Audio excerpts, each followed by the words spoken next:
Thọ yu lo yu no cho lo hai te. Mi mo no ku to ku yo lo da la hi ko. Hi mo ching te. My grandma and my mom have never gotten along in their whole life. When I was little, my mom used to tell me all the cruel things that my grandma put her through.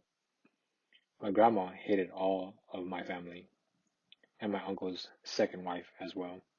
She favored my uncle, along with his first wife and all of her kids.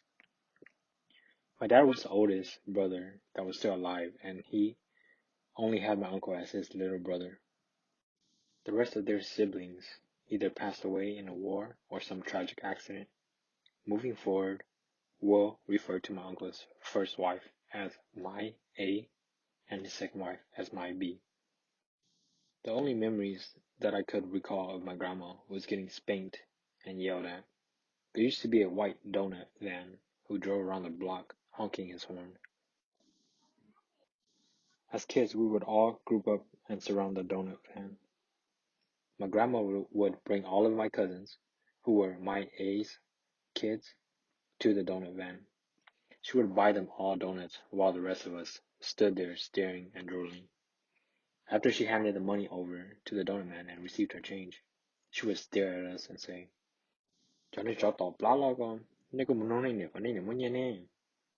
Fast forward 20 years later, her health starts to deteriorate. My uncle started having marital issues between the two wives, and he finally divorced my A. My A was my grandma's favorite, and my grandma had an ongoing hatred towards my uncle's second wife, my B. My uncle and my B finally came down to the ultimatum of either choosing my B or my grandma. Up to this point in life, my grandma has lived with my A ever since we could remember. My uncle eventually ended up kicking out my grandma, and my dad took her in. She ended up floating back and forth between my uncle and my dad for the next 10 years. The last 5 years of her life, she stayed with my dad. At this time, I was still living with my dad.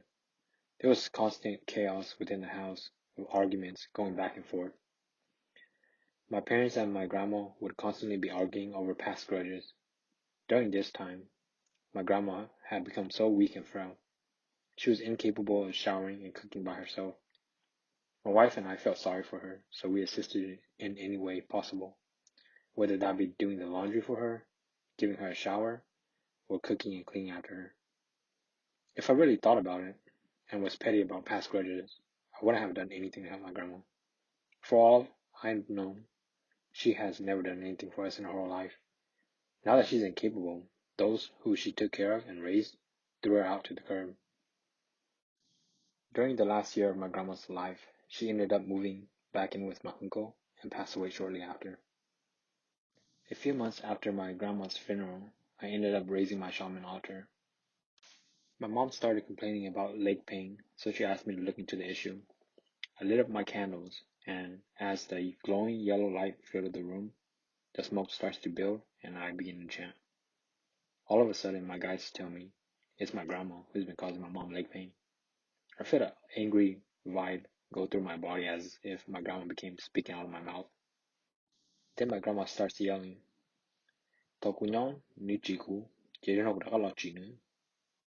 I tell my grandma, Je nói chỉ có bài có ý linh mà, cho nên nhỏ chỉ có chỉ tông được có mù mà.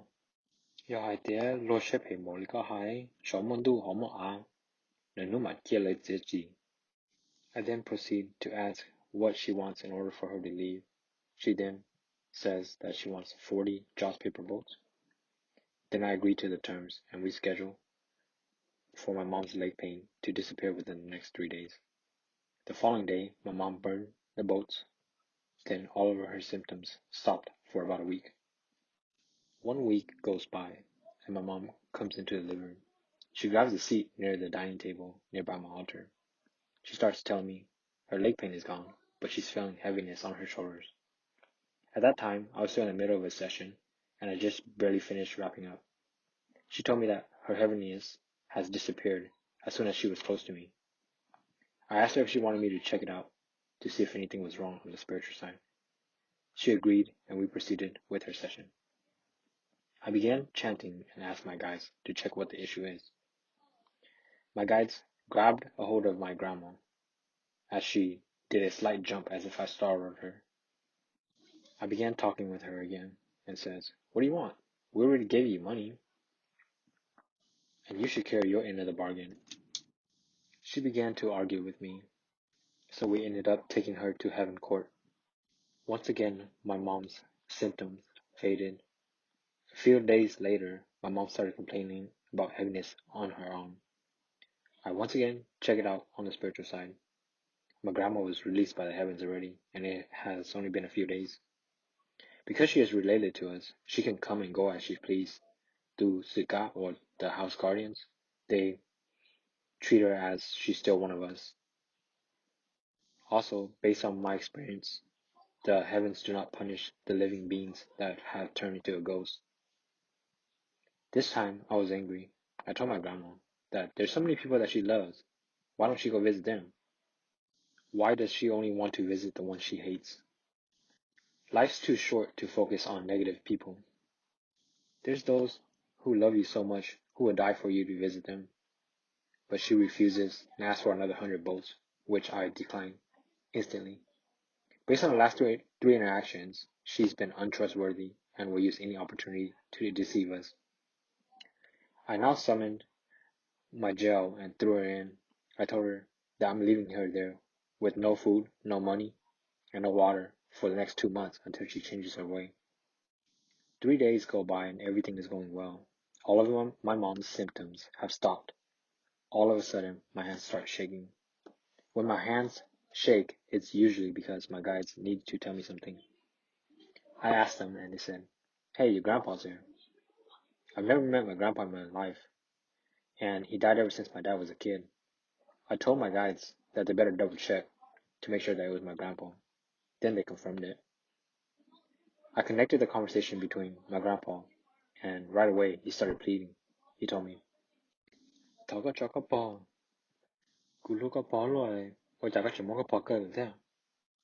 I responded, "Yeah, queen chilamoni go, yanishtawa chito." Giờ có hai tuần nữa, hai tuần còn nữa lo quay ở những vấn đề này, thì cũng mà lấy cho này, giờ có hai tuần nữa, thì cũng muốn cơ, all hình gì, đầu tiên thì long share thì cũng mà cho này tự. Thế giờ next lúc mới có hai, thì ở trả next một tuần nữa, còn lựa tiền ấy đó là tôi, chỉ lưu đồ mà. After I said that, my grandpa agrees, and then we take a leap to my hidden gem. My grandpa starts crying, and he begins talking to my grandma. Look at him. Thọ có lòng.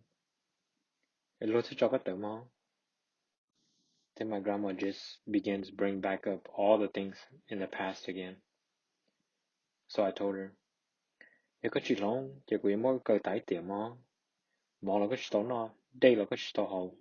Cái nhà cái số sĩ mà." She then thinks about it for a minute, and then she finally agrees. She raised her hand into the heaven and swore, "Ni cha cái thể sống đủ chạy này hai thế. Linh đó, chạy cũng mà chỉ lo nữa.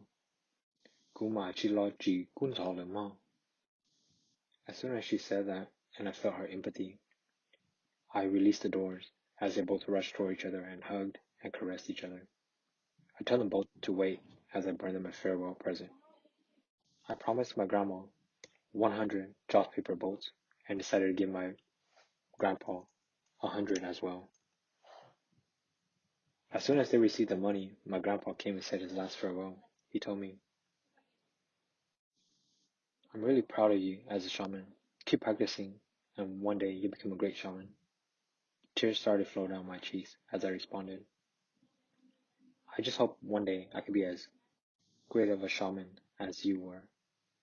My grandpa responded, "Cho nói chứ có bao nhiêu cũ muốn thằng đợi chia, có lì tiền ở đó là tôi xin lúc mà, chỉ có nhỏ chỉ có sai, có gì thì có sai cái chuyện này mà,